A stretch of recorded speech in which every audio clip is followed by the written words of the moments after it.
Hello guys, welcome to my YouTube channel Unique English Grammar. कल मैंने आपको double part of speech में infinitive, gerund और participle के बारे में बताया था कि ये 3 प्रकार के होते हैं। इनमें हम आपको पार्टिसिपल के बारे में बता चुके हैं और ये सेकंड पार्ट है, इसमें हम आपको जीरंड के बारे में बताएंगे। जीरंड वर्ब फर्स्ट फॉर्म के साथ आईएनजी जुड़ने से बनता है। Verb first form plus ING जोड़ देने पर यदि वह शब्द सेंटेंस में नाउन तथा वर्ब दोनों का कार्य करे तो उसे हम जीरंड कहते हैं। एग्जाम्पल से देखें, smoking is a bad habit. यहाँ स्मोकिंग इज क्रिया का सब्जेक्ट है, तो यहाँ smoking gerund as a subject कार्य कर रहा है। I like walking, I subject है, लाइक वर्ब है और वॉकिंग ऑब्जेक्ट है, तो ये जेरंड जो है वॉकिंग एज ए ऑब्जेक्ट कार्य कर रहा है। इन दोनों वाक्यों में स्मोकिंग और जेरंड दोनों हैं। पहले वाक्य में स्मोकिंग सब्जेक्ट के रूप में तथा दूसरे वाक्य में वॉकिंग ऑब्जेक्ट के रूप में प्रयोग किया गया है।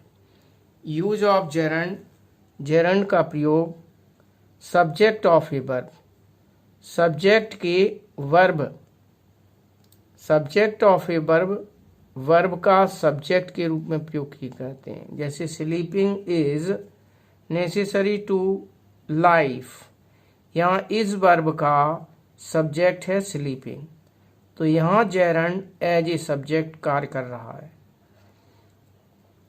ऑब्जेक्ट ऑफ ट्रांजिटिव वर्ब, ये ट्रांजिटिव वर्ब सकर्मक क्रिया लाइक का ऑब्जेक्ट है, इसीलिए हम इसे ऑब्जेक्ट ऑफ ट्रांजिटिव वर्ब कहते हैं।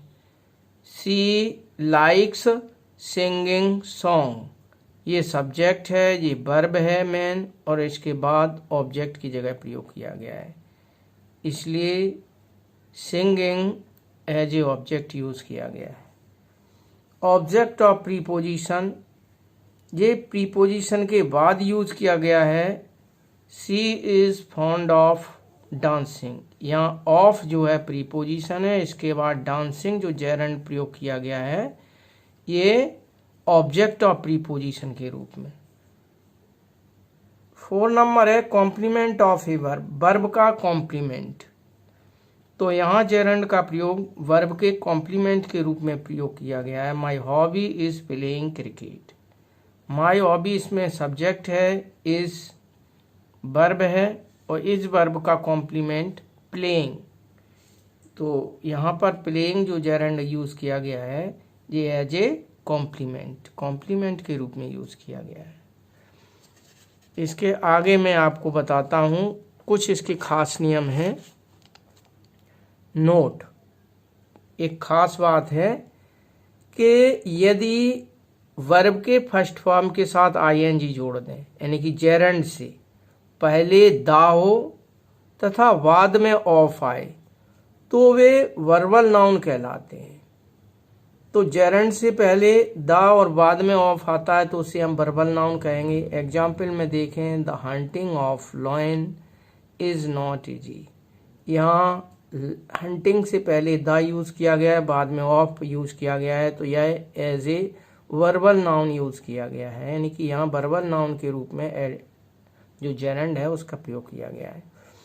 इसके बाद दूसरा एक और इसका खास पॉइंट है, कुछ वर्ब ऐसी होती हैं जिनके साथ ऑब्जेक्ट के रूप में सामान्यतः V1 प्लस ING यानी कि जेरंड का प्रयोग करते हैं, और ये खास कुछ वर्ब हैं जैसे अवॉइड है, डिनाई है, कंप्लीट है, डिसलाइक है, एंजॉय है, फेवर है, फिनिश है, मिस है, पुट ऑफ है।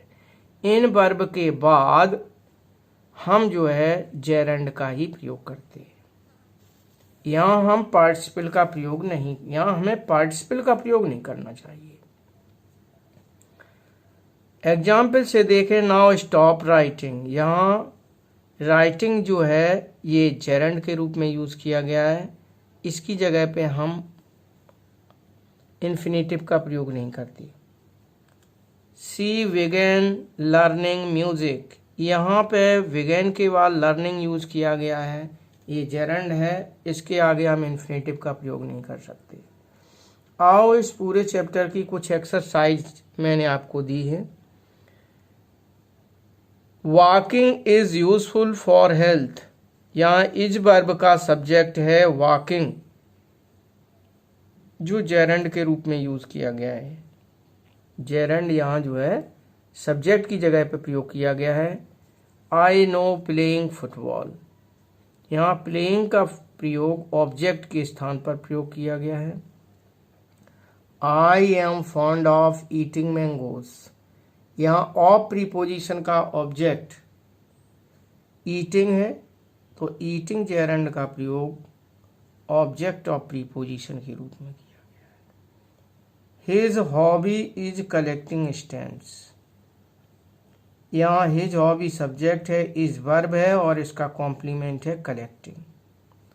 और कंटिन्यूअस टेंस की दृष्टिकोण से देखें तो यहाँ वर्ब के रूप में प्रयोग किया गया है। 5th नंबर में टीचिंग, तो यहाँ टीचिंग शब्द के आगे दा का यूज किया गया है, बाद में ऑफ का। जैसा कि फर्स्ट पॉइंट में हमने कहा है कि जो वर्बल नाउन होते हैं उनमें वर्ब आईएनजी से पहले दा और बाद में ऑफ आए तो वो वर्बल नाउन कहलाते हैं। तो वर्बल नाउन के रूप में इस सेंटेंस के अंदर यूज किया गया है। The teaching of English is very difficult. 6 point में देखें, they finished working late at night, यहाँ मैंने जो वर्ब दी है फिनिश्ड, ये ऐसी वर्ब हैं जिनके साथ सिर्फ जेरंड का ही प्रयोग किया जाता है, तो इसलिए यहाँ फिनिश्ड के बाद working late at night, working जो है जेरंड के रूप में यूज़ किया गया है।